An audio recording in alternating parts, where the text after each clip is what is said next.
itong Sunday na nagpiprecede sa Lent or sa Quaresma. Alam niyo naman kung anong Quaresma. 6 Sundays natin pagsisisihan yung ating mga kasalanan bago tayo pumasok sa Holy Week. Kung makikita niyo sa bagong liturgy, wala ng Septuagesima Sunday. Wala ng time of Septuagesima. Bakit? Hindi ba importante ang Septuagesima sa liturgy? For 2,000 years, ang Septuagesima nasa traditional Mass. Kung saan ba ang Septuagesima? Kung sa Lent, kung sa Quaresma, pinagsisisihan natin yung ating makasalanan, yung time ng Septuagesima, itong Sunday na to, next Sunday and the next Sunday, bago mag-Quaresma, ang topic ng liturgy ay yung mga dahilan why we Catholics fall from the grace of God. Kaya ganun siya ka-importante. Kaya hindi siya tinatanggal sa traditional liturgy. Kasi, ang ina-explain sa atin dito, yung nakalagay sa epistle. Ngayon, sabi ni Moses sa epistle, sabi ni St. Paul sa epistle, "Hoy mga kapatid, huwag mo kakalimutan yung nangyari sa ating mga ninuno noon sa disyerto. Lahat sila for 40 years, personal na inalagaan ng ating Panginoong Kristo. For 40 years sa disyerto, araw-araw, ang kinakain nila yung tinapay na talagang literally nahuhulog sa langit. For 40 years, may isang bato na malaki na sumusunod sa kanila sa disyerto at doon galing sa bato yung tubig na iniinom nila. Pero in spite of that, 40 years of constant miracle, okay, most of them did not please God. Most of them did not go to the promised land. Most of them did not go to heaven. So, yun ang dahilan. So, itong Sunday na to, Septuagesima Sunday, Holy Mother Church places in our consideration a parable of our Lord.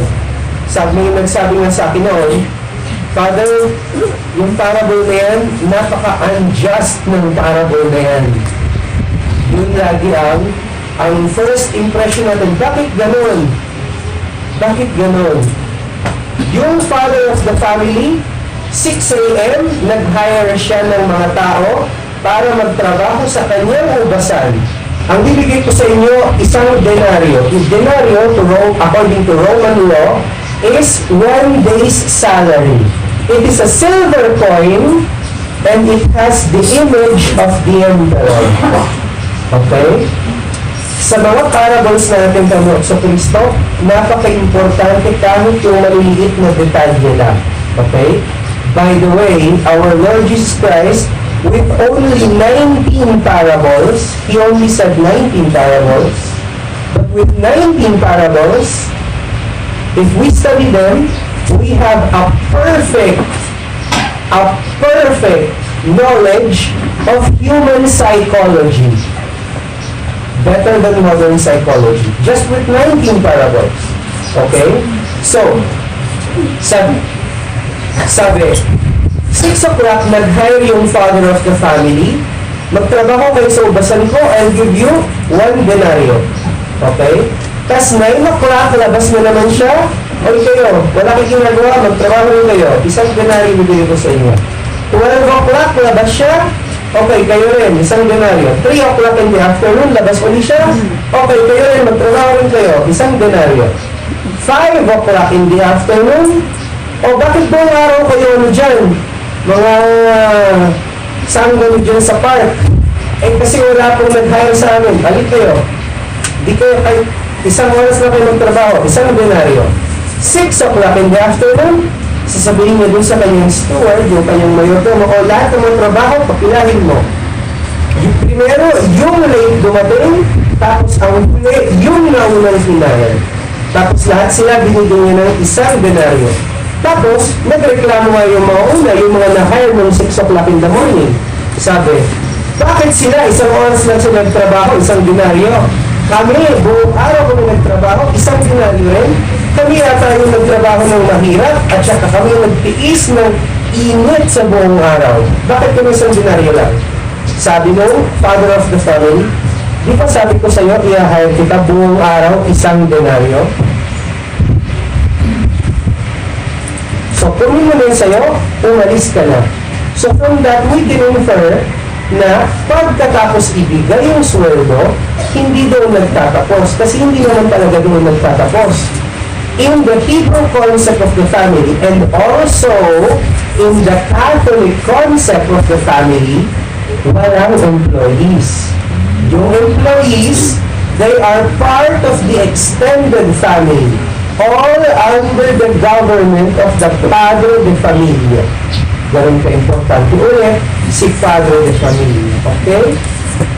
So, kasi after na ibigay yung sweldo, after nun, that is the time when the father of the family will say, "Good and faithful servant, come into the joy of your reward." So, unjust ba talaga itong parable? Remember, ang parable, ano ba ang parable? It is a comparison made by our Lord, okay, between something spiritual, something higher, and He compares it with something which is more accessible to us, but it is something lower. So, at first, pwedeng may imperfection, pero walang injustice. So, tingnan natin ano ba ang ibig sabihin ng parable. Yung father of the family, sino siya? It is God, our Father in heaven. At pag sinabi yung pag 6 o'clock pa lang ng umaga, nag-hire na siya. Yung ibig sabihin nun, mula nang sumikat yung araw, ang desire na niya ay ma-save tayo. And for us to be saved, kailangan magtrabaho tayo sa kanyang ubasan. Kasi, doon natin pagbabayaran ang ating mga kasalanan at doon natin mamimerit ang ating eternal salvation. Anong ibig sabihin ng denaryo? Denaryo is yung guarantee ng ating eternal salvation. The fact na we receive a salary from Him means we are part of His family. That is why yung denaryo nga, it is silver, not gold. Gold must be the reward itself. Silver must be a guarantee of the reward. And as a guarantee, andyan yung image ng emperor. Who is the emperor? God as well. Okay? So, yung pagtatrabaho, that is the parable. We can apply this to the history of the Catholic Church, and we can also apply this to each one of us. All the parables of our Lord has that characteristic, applicable sa buong Catholic Church and applicable to each and every one of us. So, ganun din tayo. Sa history ng Catholic Church, may mga nations na kakaumpisa pa lang ng Catholic Church, Catholic nations na sila. May mga nations na kagaya ng nation natin, 3 o'clock in the afternoon na tayo natawag. Okay? Applying this to ourselves, which is more important so that we may understand Septuagesima and Lent, okay? Mayroong mga Catholics na they were born in Catholic families. They had very Catholic parents, very good parents, practicing parents, and they were raised Catholics. And from their infancy, they were already serving God. Yun yung mga Catholics na natawag at 6 a.m. May mga Catholics na siguro medyo gegewang-gewang yung mga parents nila, so natawag sila 9 a.m. or 12 p.m. Okay? O meron din mga Catholics na talagang hindi nagpa-practice yung mga parents nila. Maybe to such a point na sila Catholics, parents hindi nagpa-practice. So they were called 3 p.m. or maybe 5 p.m. At alam niyo naman, sa Catholic Church, sa isang parish, bakit ganito? Kami, ang dami-dami namin nagawa para simbahan sila, ngayon lang sila dumating, tapos ganito ganyan. Right? So, ganun din po yun. I mean, our Lord knows all of this perfectly. So tapos, ano yung makikita nyo? May mga families na matagal na silang Catholics, tapos, yun, they serve God, they try to work for the salvation of their souls, and inexplicably, mayroong mga 6 o'clock nagtrabaho, 12 o'clock, ayoko na magtrabaho, alis na ako dito sa ubasan. Mayroong mga nagtatrabaho, 3 o'clock, tinawag ng Panginoon sa Kristo, hindi rin nakakarating ng 5 o'clock, hindi rin nakakarating ng 6 o'clock. Ayoko na, pagod na ako. Mayroong mga Catholics na nag-persevere up to the last. Akala mo masasave na sila. Kasi pipila na sila. Parang pila sa communion. Parang lang, okay? Tapos ma-receive na nila yung kanilang reward. Bakit ganito lang? Ang tagal ko yata nagsilbi sa Panginoong Diyos. Ang tagal ko nag-practice na aking Catholic faith. Bakit siya ganito? Bakit ako ganito lang? Ayoko na. Sasabihin natin ba ng Diyos, bakit? Di ba yan ang pinangako sa'yo? Sige, kunin mo na. Ayaw mo? Lumabas ka. Kung ayaw mo, lumabas ka. Hindi ka pilitin mag-stay. Kasi meron ka after nun. So, anong ibig sabihin ng parable? Bakit hindi lahat? Kasi, tignan nyo, ano ang lesson ng epistle? We have to persevere. Diba sabi ni St. Paul sa epistle, yung mga athletes, gusto nilang manalo ng prize, kaya nagpo-persevere sila, nagpo-training, papakahirap, up to the end. Pero, sabi ni St. Paul dun sa epistle, hindi lahat ng nagpo-persevere, nakakapasok sa promised land, nakakapasok sa heaven. So, yun din yung i-apply natin sa parable. Kailangan natin mag-persevere. Pero hindi dahil nakarating ka sa sweldohan, hindi dahil nakatanggap ka ng sweldo, ibig sabihin, masasave ka na. What was the problem? Anong dahilan bakit yung mga Catholics hindi nagpe-persevere sa pagtatrabaho sa ubasan? At kung mag-persevere man, dinidespise nila yung kanilang natanggap na sweldo. What was the problem? What is the cause? Ang cause ay fatigue. Sobrang pagod. Kapoy kaayo. Hindi ko alam. Tinanong ko kahapon ko ano yung fatigue sa Bisaya. Nakalimutan ko na. Sorry. Okay? Pero, nagigets niyo po yung idea, okay? Sobrang pagod. Pero, saan galing yung pagod ng mga Catholics? Why are Catholics tired? And bakit pagod ang mga Catholics nowadays? Anong kinakakapaguran nila? It is sad to say, but we have to admit it, because history shows it to us. Catholics are tired of being Catholics. Catholics, most of all today, are tired of being practicing Catholics. And that is the reason most of them, many of us, we all know people who used to come to Mass, tama? Many Catholics are tired of being practicing Catholics. So, yung fatigue, it is two ways. First way na magkaroon tayo ng fatigue, magkaroon ako pa sa ubasan. Outside the ubasan, andyan yung daanan where everything happens. The world, all the supposed joys of the world. Lahat ng mga nangyayari sa mundo, yung mga kaligayahan sa mundo, yung losses. Maybe nasa ubasan ako nagtatrabaho. Then one day I'll realize I've lost, I don't know, I lost my father. I lost my mother. Or maybe I lost a loved one. Mapapagod ako, ayoko na, lalabas na ako sa ubasan. Or maybe nandito ako sa ubasan, maririnig ko yung mga friends ko dati who used to, with whom I used to party. Parang ang saya-saya nila. Parang dito sa ubasan nakakapagod. Ayoko na, lalabas na ako. Hindi ko na kaya. I cannot last until 6 p.m.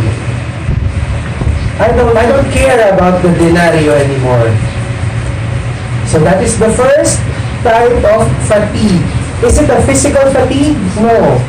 Hindi siya dahil sa init yung fatigue. Kung dahil sa init, yung father of the family, he would adjust the hour of work, the schedule of work. Yung fatigue, hindi rin dahil sa dami ng work. There is a very good reason why our Lord, some of us, He called very early. Some of us he called late. As you know, not all of your SSPX priests were born in traditional Catholic families.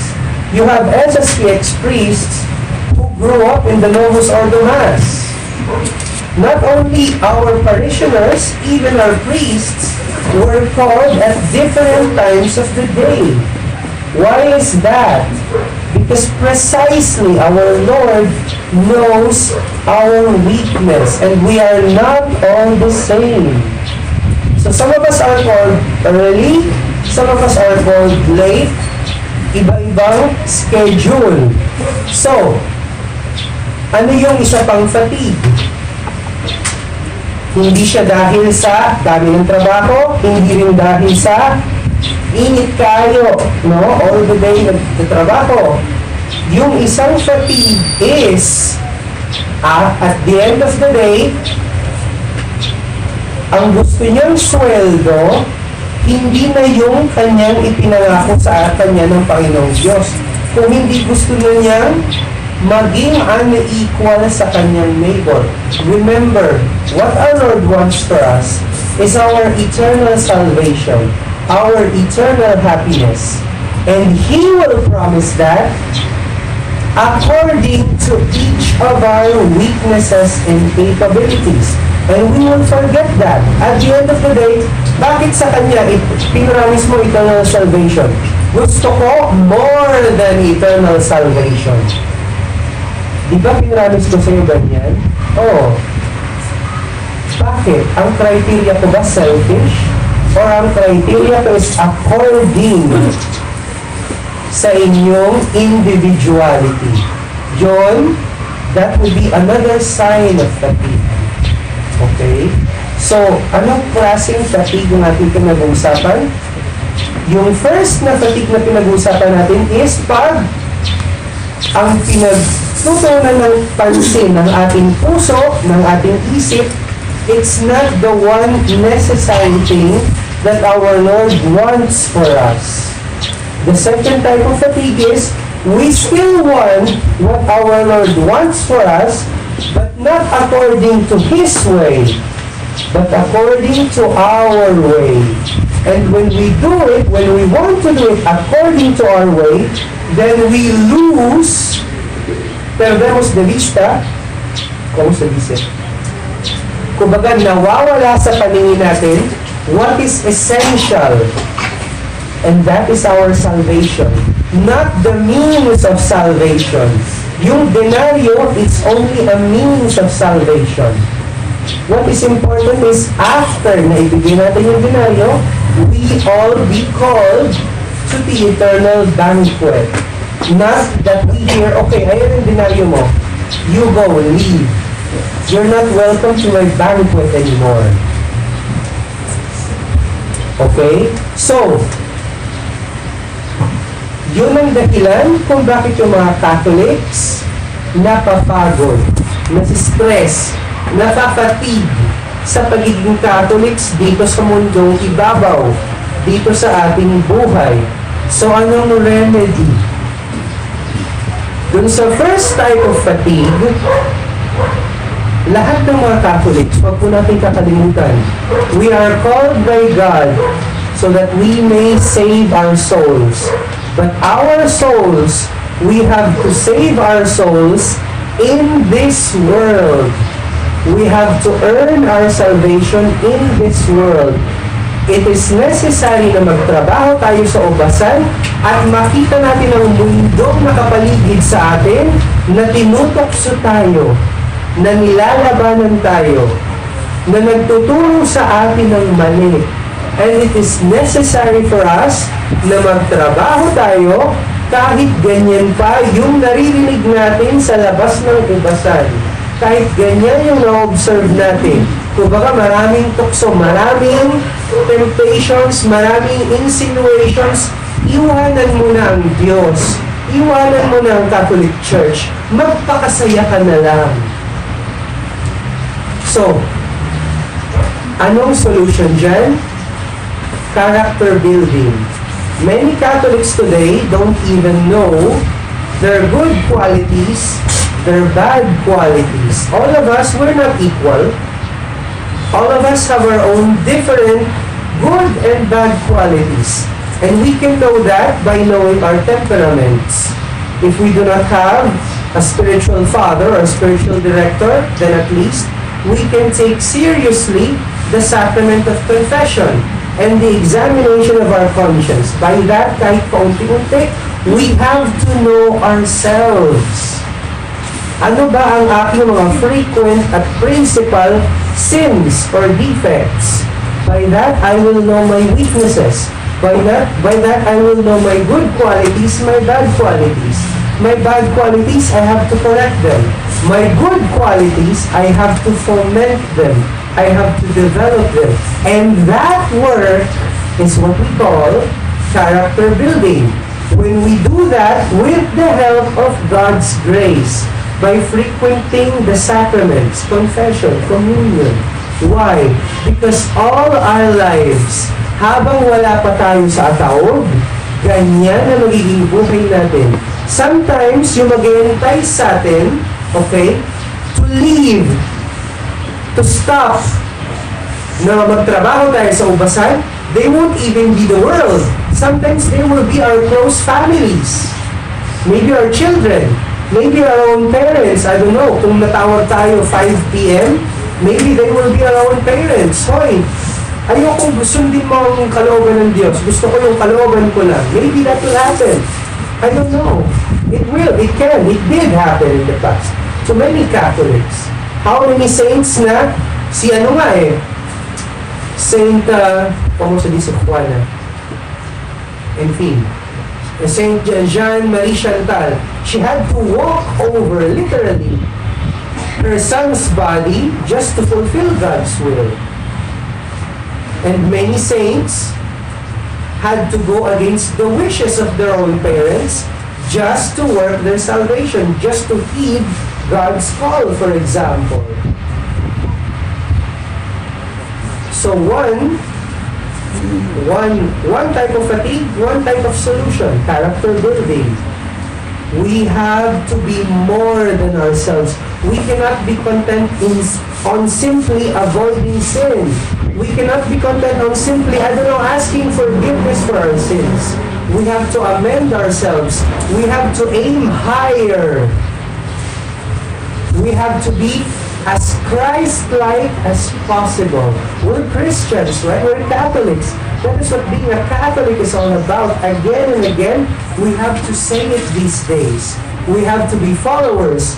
We have to be imitators of our Lord Jesus Christ, of His Blessed Virgin Mother, and of our saints, most especially our patron saints. Now, for the other problem, what is the solution? Many Catholics today, sometimes we forget that the Catholic religion is not a religion which is a set of rules or a set of doctrine to believe or a set of rules to follow, a set of moral conduct to keep. Hindi lang siya about 10 commandments na hindi ko siya dapat ma-disobey at pag mag-disobey ko ako, magkakonscious ako. No. The Catholic religion is not about earning money. Just as the family, kaya nga pinili ng Panginoong Diyos, Father of the family. Ang Father of the family, ano bang tungkulin ng Father of the family? Pakainin lang niya yung kanyang mga anak? No. The Father of the family's first duty is to satisfy the needs of the soul of his children. He has to transmit what he has.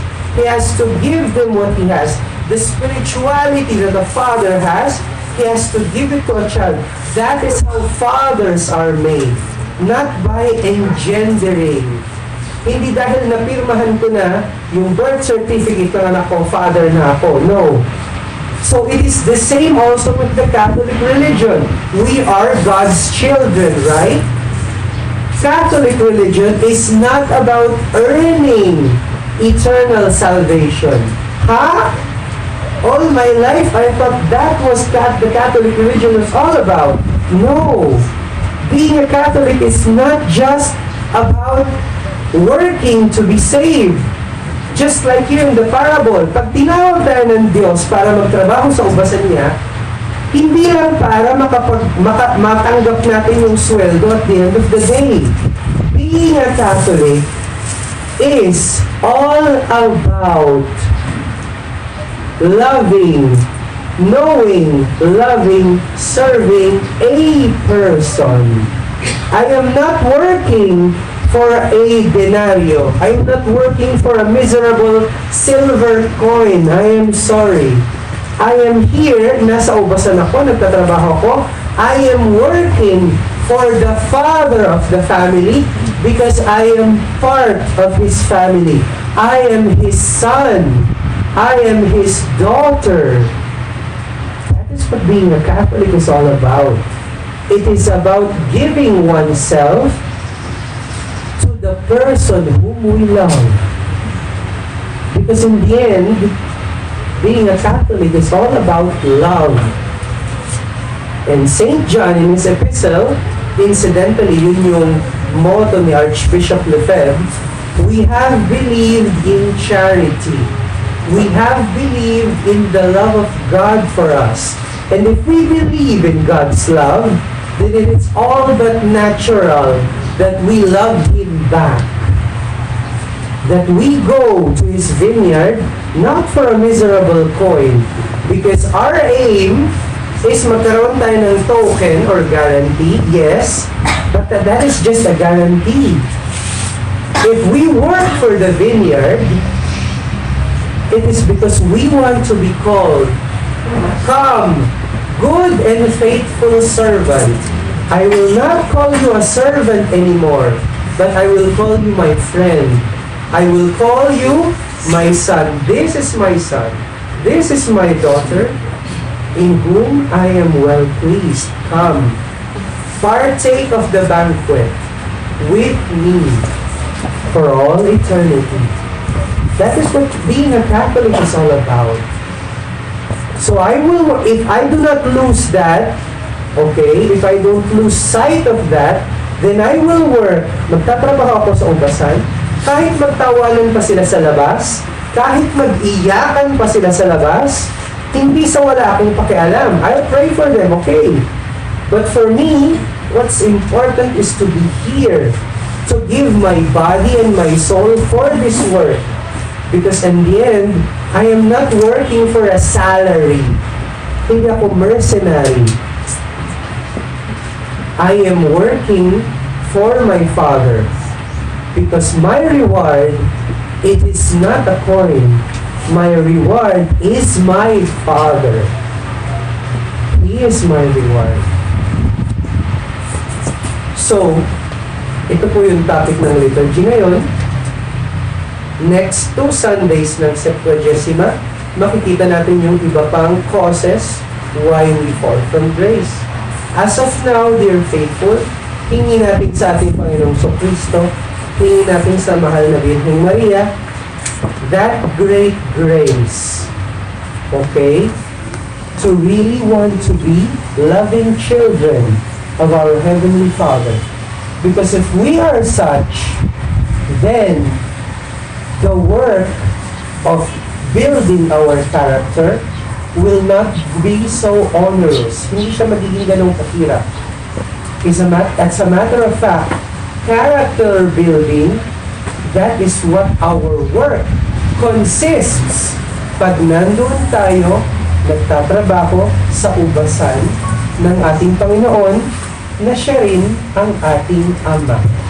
In the name of the Father, and of the Son, and of the Holy Ghost. Amen.